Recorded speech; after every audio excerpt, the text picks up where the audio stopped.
সবাইকে জয় যিশু, প্রেজ দ্য লর্ড। পবিত্র ঈশ্বরের সত্যের বাক্য, ইংরেজিতে the truth of the word of god.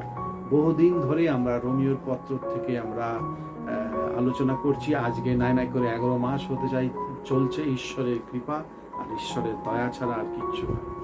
আসুন আমরা প্রার্থনা করি। পিতা, পুত্র, পবিত্র আত্মার নামে প্রত্যেকটা ভ্রাতা ও ভগ্নীগণের জীবনে তুমি পরাক্রম করো, আশীর্বাদ করো, সাহায্য করো। আমরা যদি মেনে চলি, অবশ্যই ঈশ্বরের মধ্যে যেন, বাক্যের মধ্যে আমরা যেন গেঁথে উঠতে পারি। Praise the Lord. সবাইকে জয় যিশু, প্রেজ দ্য লর্ড। এতদিন ধরে আমরা রোমিওর পত্র এখনো চলছে, 11 মাস হতে যাচ্ছে। আজকে আমরা দেখব রোমিওর 8:35 থেকে আজকে আমরা একটুখানি দেখে নেব। প্রথম ইংরেজিতে পড়ে দিচ্ছি, তারপর বাংলায়। রোমিওর 8:35 এখানে বলছে, can anyone ever separate us from Christ love? তারপর এখানে বলছে, does it mean he has no longer love us? ঠিক আছে, প্রথম লাইনটাই শুধু দেখছি। এখানে বলছে 35 বলছে, কেউ কি আমাদেরকে ঈশ্বর থেকে আলাদা করতে পারে? প্রশ্ন। তবে এখানে আমি একটা জিনিস আমার নিজের ব্যক্তিগত অভিজ্ঞতা থেকে আমি জানাতে চাই। এখানে বলছে 9:35, can anyone ever separate us from Christ love? সত্যি যদি গভীরতা নিয়ে যদি দেখি, একটাই ব্যক্তি আছে, সেটা আমাকে সেপারেট, ঈশ্বরের প্রেম থেকে আলাদা করতে পারে, সেটা হচ্ছে আমার নিজের পাপ। এখানে বলছে ক্যান এনিওয়ান, আমাদেরকে প্রশ্ন করছে, কেউ কি, can anyone separate us from God's Christ love? খুব গভীরতা দিয়ে আমরা যেন ভাবি।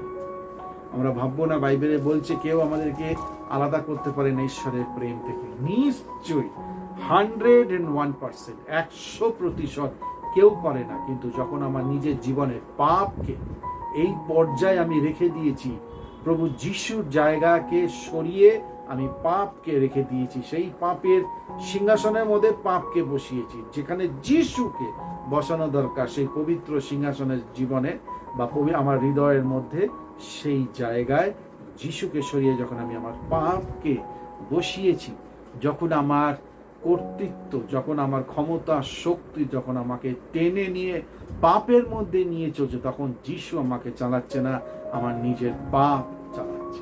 তাই এইবার এখানে বলছে রোমিওর 8:35, he no longer loves us if we have trouble or calamity. তবে এখানে বলছে, যদি সে আমাদেরকে ভালোবাসবে না যখন আমাদের জীবনে তাড়না, কষ্ট এইগুলি আসে, অর আর persecute or hungry, তাই না, or danger, threatened with death। তারপর এখানে বলছে, as the scripture says, for your sake we are killed every day and we are being slaughtered like sheep. No, despise all these things, overwhelming victory is ours through Christ who loved us. এটা একদম ঠিক। এইবার আমি বলছি, এটা আমরা কি নিয়ে আলোচনা করছি। রোমিওর 8:35। এইবার আমরা দেখব, এখানে বলছে যে for your sake we are killed every day, we are being slaughtered like sheep. No, despise all this things, overwhelming victory is our through Christ who loved us. মানে এখানে বলছে আমরা বিজয়ী হয়েছি প্রভু যিশুর সেই বলিদানে, ভিক্টরি। আমরা বিজয়ী হয়েছি কোথায়? প্রভু যিশু যখন আমাদেরকে নতুন জীবন দিয়েছে। এবার প্রশ্ন, প্রভু যিশু তো আমাদেরকে নতুন জীবন দিয়েছে। আমরা যদি দেখি রোমিওর 3, 4, 5 থেকে যদি দেখি, জিনিসটা আস্তে আস্তে আস্তে আরো সূচনীয় দিকে এসছে, তাই না? 6, 5, 6, 7 পুরো 3টে বইয়ের মধ্যেই রয়েছে পাপের বিষয় বিশেষভাবে হাইলাইট করা রয়েছে। এখানে এবার 37 বলছে, 9:37 বলছে, all these things overwhelming victory is our through Christ who loved us. আমাদেরকে বিজয় হয়েছে দিচ্ছে, কিন্তু প্রশ্ন হয়েছে, বিজয় সে আমাদেরকে দিয়েছে, কিন্তু বাস্তবিক আমি কি আমার নিজের জীবনে, আমার নিজের চিন্তা ভাবনা বা আমার নিজের ব্যক্তিগত সম্পর্কের মধ্যে আমি কি বিজয় হতে পেরেছি? আমার নিজের নোংরা চিন্তা ভাবনা থেকে সেই জায়গায় আমি কি বিজয় পতাকা রাখতে পেরেছি?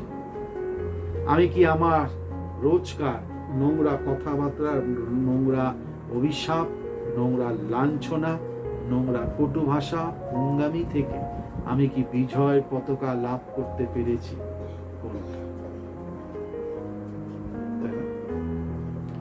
বাইবেল আমাদেরকে বলছে যে সে আমাদেরকে নতুন জীবন দিয়েছে, তবে একটাই, রোমিওর 8:35, সেই নতুন জীবন যখন খ্রিস্ট আমাদেরকে দিয়েছে, এটা হয়েছে আপনার দায়িত্ব আর আমার দায়িত্ব সেই নতুন জীবনকে মেনটেন করে চলতে হবে। আর যদি মেনটেন করে যদি না চলতে পারি, তাহলে আমাদের জীবনে মৃত্যু। সত্যি কথা বলছি, আমাদেরকে বিচারে দাঁড়াতে হবে, যার ফলে আমি যেন না ভাবি যে আমাকে পাঠিয়েছে এই পৃথিবীতে ধন সম্পত্তি একত্রিত করবার জন্য, আমাকে এই পৃথিবীতে পাঠিয়েছে টাকা পয়সা, জমি জামা, নাম ডাক করবার জন্য না। আপনাকে ডেকেছে, আমাকে ডেকেছে, যখন আমি জানতাম না আমাদেরকে এই পৃথিবীতে যেতে হবে, জানবার আগে সে আপনাকে আমাকে এই পৃথিবীতে পাঠিয়েছে, তাই না? এবং মৃত্যু কবে হবে সেটাও নিশ্চিত, তবে আমরা জানি না মৃত্যুর তারিখ। আমাদেরকে জিজ্ঞেস করা হয়নি, এই তুমি কবে মৃত্যু হবে, এই তুমি কবে মৃত্যু হতে চাও, কোন দিন, কোন সময়, কোন সপ্তাহ, কোন বছর, কোন সন, কিচ্ছু জিজ্ঞেস করেনি। সেটা প্রয়োজন নয়। আপনি যত বড়ই গণ্যমান্য ব্যক্তি হই না কেন, আমরা যত বড়ই জ্ঞান বুদ্ধি নিয়ে আমরা জন্ম হই না কেন, বা যত ভালোই কথাবার্তা বলি না কেন, যত ভালোই এডুকেশন, যত ভালোই বিরাট বড় বড় পদবি হোক না কেন, সেইটা প্রশ্ন নয় যে কবে আসবেন আর কবে মৃত্যু হবে আপনার। কারণ আমাদের উদ্ধারকর্তা, আমাদের একমাত্র ঈশ্বর প্রভু যিশু, সে যখন চাইবে, যেই দিন চাইবে, সেই দিন আমাদেরকে বাই বাই করতে হবে।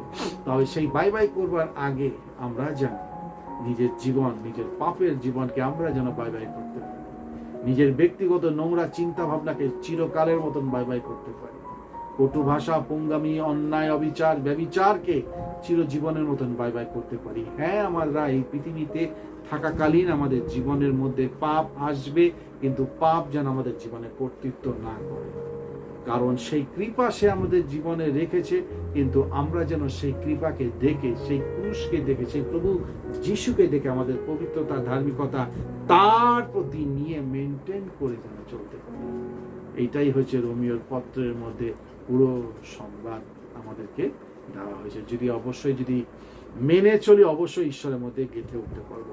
বিশেষভাবে প্রার্থনা, যারা সাবস্ক্রাইব করেননি অবশ্যই করবেন। ঈশ্বরের সত্যের বাক্যের মধ্যে আমরা তাহলে যদি মেনে চলি, অবশ্যই গেঁথে উঠতে পারবো। পিতা, পুত্র, পবিত্র আত্মার নামে প্রত্যেক কটা আমার ভ্রাতা ভগ্নীগণের জীবনে আশীর্বাদ করো, অনুগ্রহ করো, দয়া করো। যিশুর নামে চাইলাম, আমেন। সবাইকে জয় যিশু, প্রেজ দ্য লর্ড।